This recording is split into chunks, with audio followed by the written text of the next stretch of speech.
ఒకేసారి ఒకే ఫ్రేమ్లో 4 big breakings back to back చూద్దాం. ఫస్ట్ బ్రేకింగ్, అచ్యుతాపురం ఎసెన్షియా ఫార్మాలో రియాక్టర్ పేలింది. సెకండ్ బ్రేకింగ్, హైడ్రాపై రాజకీయ రగడ చోటు చేసుకుంది. విధి విధానాలు తెలపాలంది హైకోర్టు. ఇక థర్డ్ బ్రేకింగ్, చంద్రబాబు నివాసంపై దాడి కేసులో విచారణకి జోగి రమేష్. ఇక ఫోర్త్ బ్రేకింగ్, పోలాండ్కి చేరుకున్నారు ప్రధాని మోదీ. రైట్కి ఇప్పుడు ఒక్కొక్క బ్రేకింగ్ని డీటెయిల్గా చూద్దాం. ముందుగా ఫస్ట్ బ్రేకింగ్, అచ్యుతాపురం ఎసెన్షియా ఫార్మాలో రియాక్టర్ పేలింది. ఈ ప్రమాదంలో 11 మంది కార్మికులు మరణించారు.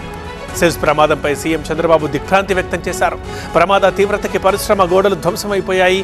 8 ఫైర్ ఇంజన్లతో మంటలాడుతున్నారు సిబ్బంది.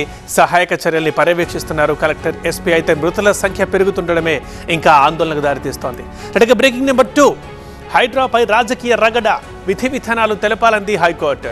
జన్వాడ ఫామ్ హౌస్ ఎందుకు కూల్చకూడదో చెప్పాలంది కాంగ్రెస్ నేతలకు ఫామ్ హౌస్లు ఉన్నాయంది బీఆర్ఎస్. ఇలా జరుగుతోంది వాగ్వాదం. ఇక బ్రేకింగ్ నెంబర్ 3, చంద్రబాబు నివాసంపై దాడి కేసులో జోగి రమేష్ విచారణకు హాజరయ్యారు. పొన్నవోలు సుధాకర్తో కలిసి విచారణకు వచ్చారు. ఫోన్, సిమ్ కార్డ్తో విచారణకు హాజరయ్యారు మాజీ మంత్రి.